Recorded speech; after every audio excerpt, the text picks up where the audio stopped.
जय हिंद, नमस्कार दोस्तों। आज के इस वीडियो में हम बात करने वाले हैं एक महत्वपूर्ण टॉपिक की। हाल ही में आप लोगों ने देखा होगा, राहुल गांधी की जो संसद की सदस्यता है वो चली गई थी। कारण क्या था उनका? गुजरात की एक हाईकोर्ट ने उनको कहा था कि 2 साल की जो सजा है वो आपकी बरकरार रहेगी, जो कि निचली अदालत ने दी थी। तो किसी भी संसद की सदस्य को किन किन परिस्थितियों में संसद की सदस्यता खोनी पड़ सकती है, आज इस वीडियो में कंप्लीट बात करेंगे। और ये करंट अफेयर का मुद्दा भी है, और जब इससे एग्जाम में प्रश्न पूछे जाएंगे तो आपको ऐसा लगेगा कि संविधान से प्रश्न पूछे जा रहे हैं, लेकिन करंट अफेयर के किसी टॉपिक को उठा करके संविधान के उस पार्ट से क्वेश्चन पूछे जाते हैं। चलिए बात करते हैं आज के इस वीडियो में। तो संसद की जो सदस्यता होती है उसकी निर्भरताएं क्या क्या होती है, मतलब कि डिस्क्वालिफिकेशन। अगर कोई ऐसा आप काम करेंगे जो संसद का सदस्य है तो उसको संसद की सदस्यता खोनी पड़ सकती है। ठीक है, इसके 4 प्रमुख कारण है। इसके बाद मैं और आपको कारण बताऊंगा। पहला है अनुच्छेद 102 को आप लोग ध्यान रखेंगे, लाभ का पद कहता है। दूसरा इंपॉर्टेंट इसका कारण हो सकता है दल बदल के आधार पर आपकी सदस्यता जा सकती है। ठीक है, इसके बारे में डिटेल से देखेंगे, पूरे पॉइंट्स लिखे हुए हैं, समझेंगे।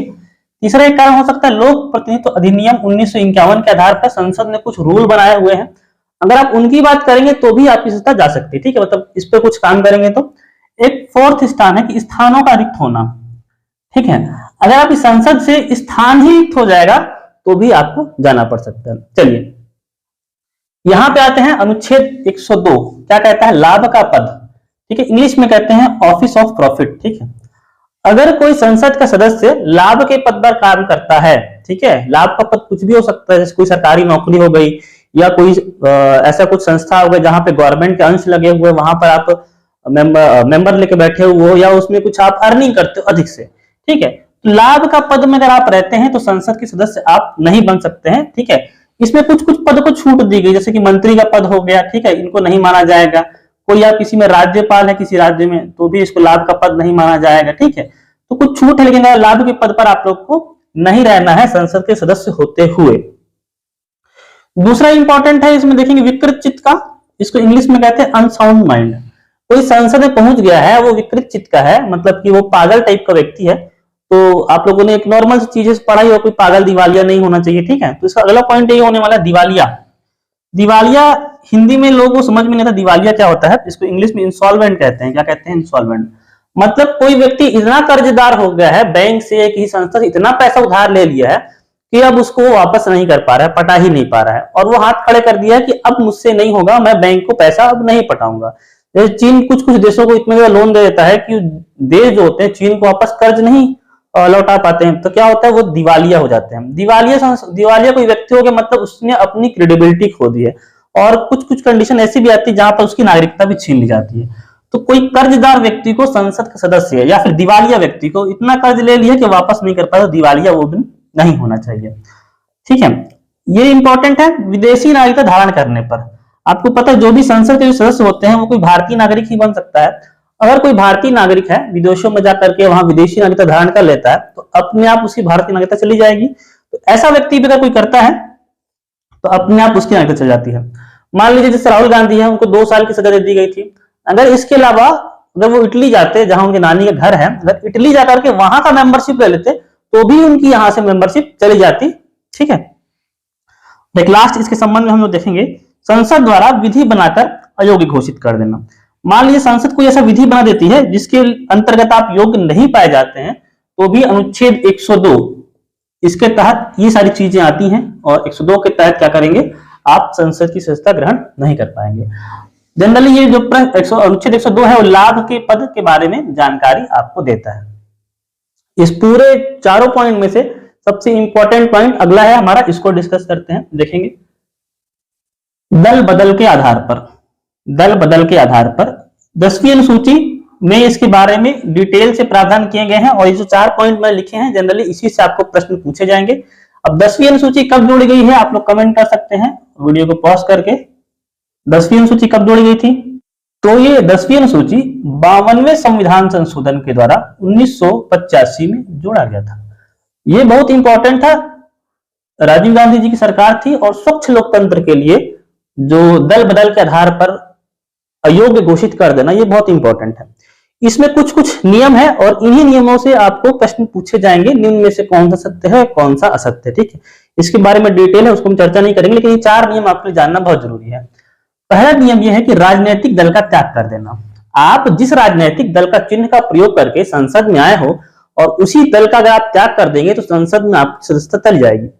मान लीजिए राजनीतिक दल की मैं बात करता हूं, मान लीजिए आपने बीजेपी का टिकट लिया है, बीजेपी के टिकट से आपने चुनाव जीत करके संसद में पहुंच गए हैं और वहां पर जाकर ऐसा कहते हैं कि अब मैं बीजेपी की जो सदस्यता है वो छोड़ रहा हूं, तो क्या आप वहां के मेंबर बने रहेंगे? तो दल बदल के आधार पर आप संसद की सदस्यता खो बैठेंगे।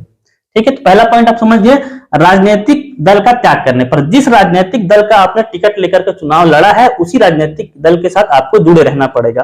पहले क्या होता था, दल छोड़ देते थे, मेंबरशिप बनी थी, दूसरे दल को ज्वाइन कर ले रहे थे, इस प्रकार बहुत सारी जो सरकारें थी अस्थिर हो जाती थी और गिर जाती थी और बार बार चुनाव करवाने पड़ते थे, बहुत खर्चा होता था। ठीक है, दूसरा पॉइंट समझेंगे, दल बदल के आधार पर संसद में दल के निर्दोषियों को विरुद्ध कार्य करना।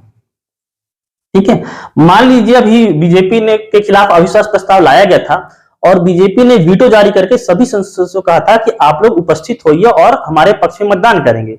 ठीक है, संसद में क्या कहा किसी दल ने कि हमारे पक्ष में मतदान करना है, लेकिन आपके उनके निर्देशों के विरुद्ध कार्य करते हैं, मतलब कि उनके पक्ष में विपक्ष में वोट कर देते हैं, विपक्ष वाला पक्ष में वोट कर देता है, तो जब इस प्रकार के कार्य करेंगे तो भी आपको दल बदल के आधार पर संसद की सदस्यता से निष्कासित किया जा सकता है। इसके लिए ये है कि 15 दिन के अंदर अगर आपको वो दल माफ कर देता है, 15 दिन के अंदर आपको आपके कार्य जो किए हैं उस पर माफी मिल जाती है, तो आप बचे रह सकते हैं। ठीक है, मैं क्या बोल रहा हूं, संसद में आप जिस दल से हैं उस दल के निर्देश को आपको मानकर ही वोटिंग और बाकी कार्य करने हैं। ऐसा आप नहीं करते हैं तो हो सकता है आपके पास कोई उचित कारण हो, आप बाद में उस दल को बताएंगे और दल आपको 15 दिन के अंदर माफ कर देता है तो आप बच सकते हैं, अन्यथा इसके तहत भी आपकी संसद की सदस्यता जा सकती है। अगला पॉइंट देखते हैं, बहुत इंपॉर्टेंट है, निर्दलीय सदस्य किसी दल में शामिल हो जाना। अब जनरली क्या होता है, कोई बहुत बड़ी पार्टी का ही व्यक्ति संसद में पहुंच पाता है, लेकिन कभी कोई जैसे कि निर्दलीय व्यक्ति को क्या कहते हैं, इंडिपेंडेंट मेंबर, क्या कहते हैं इसको, इंडिपेंडेंट मेंबर।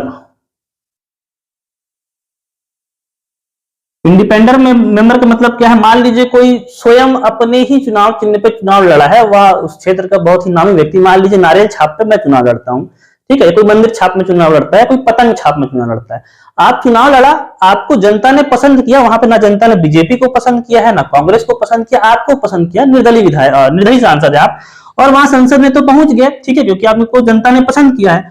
वहां पर जाकर के आप किसी भी दल का मेंबरशिप ज्वाइन कर लेते हैं तो आप वहां से संसद से सदस्यता खो बैठेंगे। जो निर्दलीय सांसद है वहां पर जाकर के किसी को अपना समर्थन जरूर दे सकता है, लेकिन वहां पर किसी पार्टी को ज्वाइन नहीं कर सकता है। ठीक है, समझ में आ गया होगा।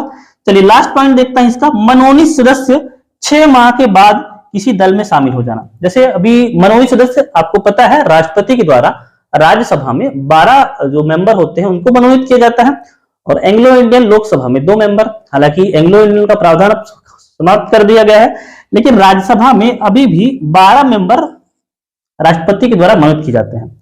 तो जैसे ही मनोनीत किए जाते हैं इनके पास 6 महीने का समय रहता है, वो किसी दल या पार्टी को ज्वाइन कर सकते हैं, लेकिन उनको 6 महीने बीत जाते हैं और 6 महीने के बाद अगर वो किसी दल में शामिल होते हैं तो उनकी सदस्यता दल बदल के आधार पर जा सकती है। ठीक है, ये 4 पॉइंट बहुत इंपॉर्टेंट है। इसके बाद दल में टूट वाला जो प्रावधान है उसको हम दल बदल के उस चैप्टर में देखेंगे, अभी यहाँ पर नहीं देखेंगे कि कितने संख्या में अगर दल में टूट होता है तो उस प्रावधान के अंतर्गत नहीं आते हैं। तो पहला पॉइंट मैंने क्या बताया, किसी भी राजनीतिक दल का आप त्याग नहीं कर सकते अगर उसके टिकट में लड़कर के आप वहां पहुंचे हैं। संसद में दल के निर्देशों के खिलाफ आप कार्य नहीं करेंगे, आपको माफी मांगनी पड़ेगी। निर्दलीय सदस्य अगर किसी दल में शामिल हो जाता है, इंडिपेंडेंट मेंबर जीत के जाता है, शामिल हो जाएगा किसी दल में, तो भी वो संसद का सदस्य नहीं रहेगा। मनोनीत मेंबर है, 6 माह के बाद अगर किसी दल में शामिल होता है तो भी वहां पे नहीं रहेगा। अब सबसे इंपॉर्टेंट बात यह है कि दल बदल हुआ है या नहीं हुआ है, या दल बदल के कोई दोषी पाया गया है कि नहीं पाया गया है, इसका निर्णय क्या होगा, सबसे इंपॉर्टेंट है, ये प्रश्न बार बार पूछा जाता है। उसका जो निर्णय है वो लोकसभा अध्यक्ष या स्पीकर कह लूं मैं, अगर लोकसभा में कोई मेंबर ऐसा करता है लोकसभा अध्यक्ष, अगर वो राज्यसभा में ऐसा कुछ काम करता है तो सभापति, ये दोनों निर्णय करेंगे कि दल बदल हुआ है या नहीं हुआ है। अगर लोकसभा में होता है तो लोकसभा अध्यक्ष, राज्यसभा में होता है तो सभापति इसका निर्णय करेंगे।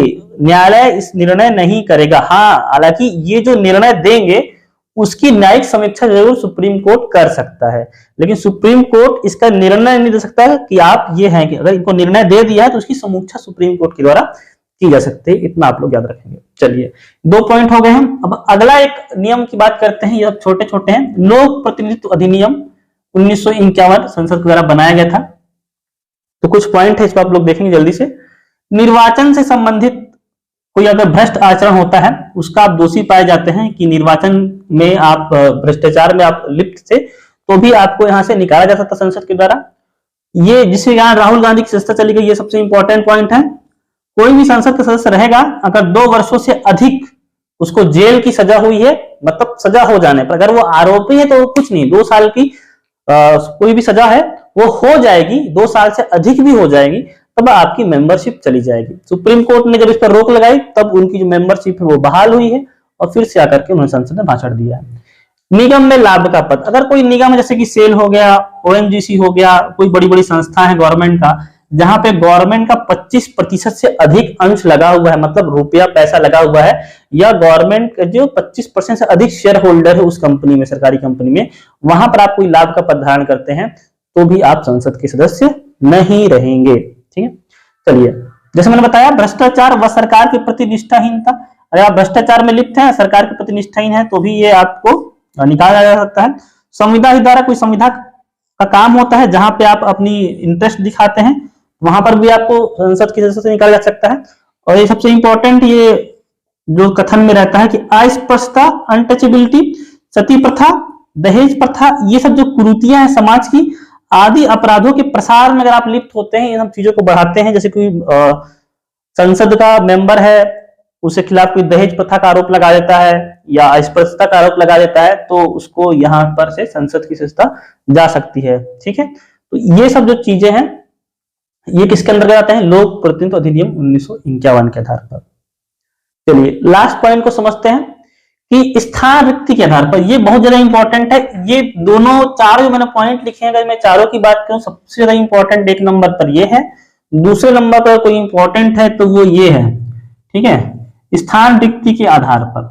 स्थान रिक्ति मतलब जब वह संसद से आपका स्थान रिक्त हो जाए या खाली हो जाए, अब रिक्त स्थान हो जाएगा तो मेंबरशिप तो चली ही गई, तो किस किस आधार पर हो सकता है?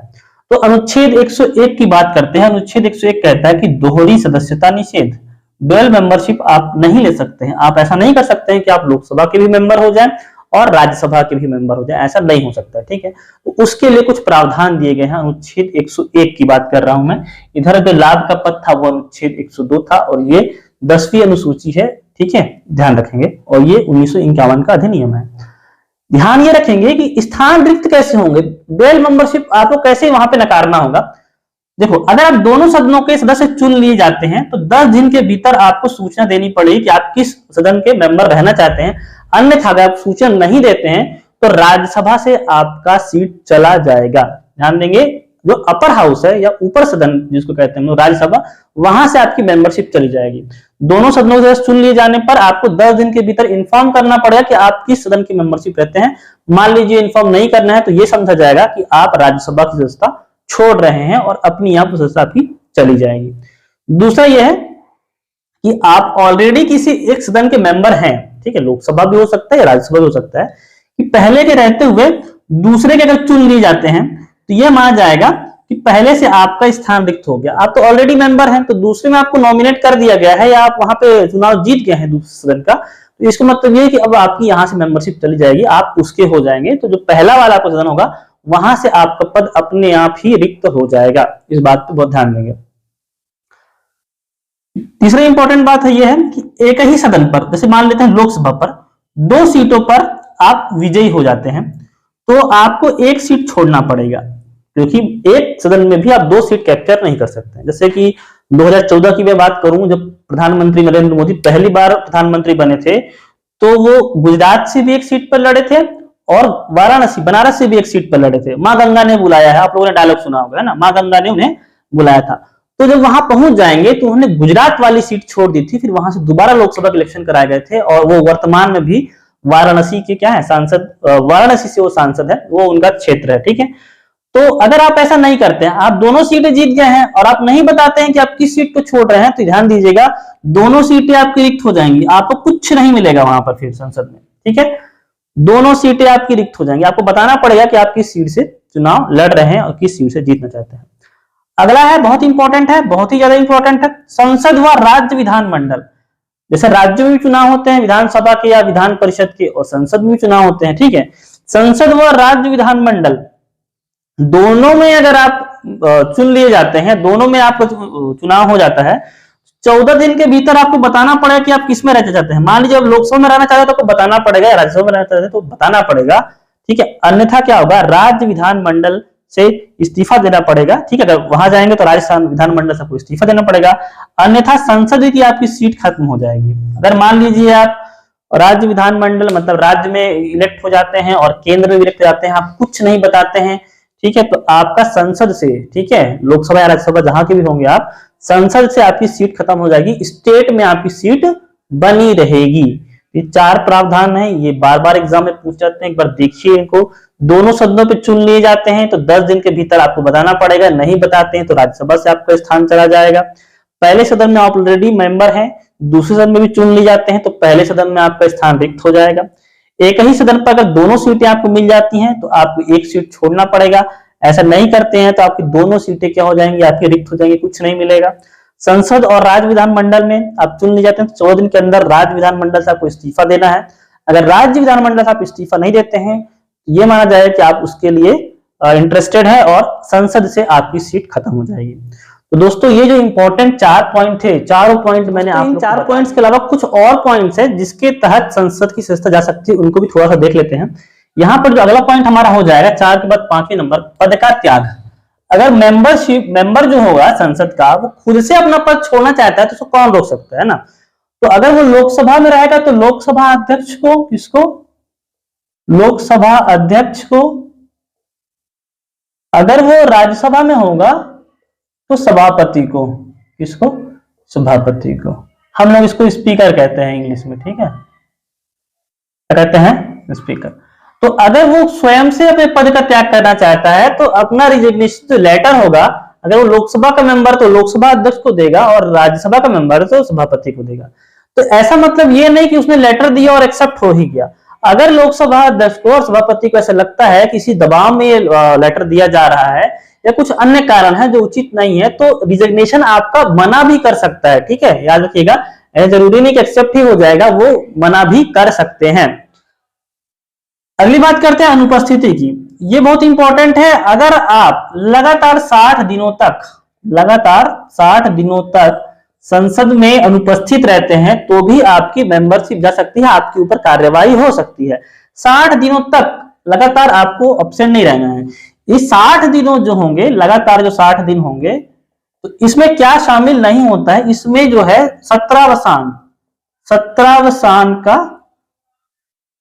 सत्रावसान का समय, मतलब कि जो 2 सत्र होते हैं उनके बीच का समय शामिल नहीं होता। और 4 दिन से अधिक अगर स्थगन होता है, स्थगन क्या होता है, जैसे कि बहुत हो हल्ला हो जाता है तो स्पीकर क्या करते हैं, शाम तक स्थगित कर देते हैं सभा को, या 1 दिन के लिए स्थगित कर देते हैं, ठीक है। और सत्रावसान कौन करता है, ये जो करते हैं राष्ट्रपति करते हैं। आप लोग को पता है आहूत और सत्रावसान काम कौन करता है, राष्ट्रपति करते हैं, और स्थगन का वाला काम कौन करता है, ये जो भी रहेगा वो करेगा। जैसे लोकसभा अध्यक्ष में लोकसभा करेगा, ये इसको हम लोग कह सकते हैं तो पीठासीन अधिकारी, ये अच्छा वर्ड है ये, पीठासीन अधिकारी। पीठासीन अधिकारी बोलने से लोकसभा हो तो अध्यक्ष और राज्यसभा हो तो सभापति, ये आपके दिमाग में आना चाहिए। तो अगर लगातार 60 दिनों तक अनुपस्थिति होते हैं तो भी आपकी मेंबरशिप जा सकती है। उसमें सत्रावसान का जो समय होगा वो काउंट नहीं किया जाएगा। और 4 दिनों से अगर अधिक समय होता है तो फिर स्थगन भी, 4 दिनों से अधिक समय तक स्थगन होता है तो उसको भी काउंट हम लोग नहीं करेंगे। कुछ अन्य कारण भी हैं जिनसे आपकी संसद की सदस्यता जा सकती है। आप जिस चुनाव को लड़कर के आए हैं, जिस चुनाव से जीत करके आए हैं, अगर उच्चतम न्यायालय के द्वारा या किसी संस्था के द्वारा उस चुनाव को ही अवैध घोषित कर दिया जाता है तो भी आपकी मेंबरशिप नहीं बनेगी। संसद से निष्कासित हो सकते हैं। इतने सारे मैंने जो पॉइंट बताए हैं आपको, 4 पॉइंट, इनमें से कोई भी आप अनफॉलो करते हैं तो संसद आपको निष्कासित कर सकती है, तो मेंबरशिप तो वैसे ही चलेगी। और लास्ट पॉइंट देखेंगे दोस्तों इस टॉपिक का, राष्ट्रपति या राज्यपाल।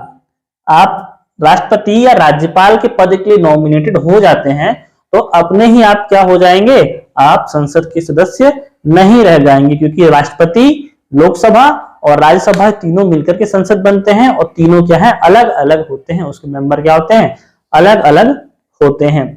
तो होप सो आपको ये 4 पॉइंट 5 6 7 पॉइंट मैंने बता दिया है इस वीडियो में। संसद की सदस्यता से निर्हरता से या डिस्क्वालिफिकेशन संबंधित हमने सारे पॉइंट डिस्कस कर लिए हैं।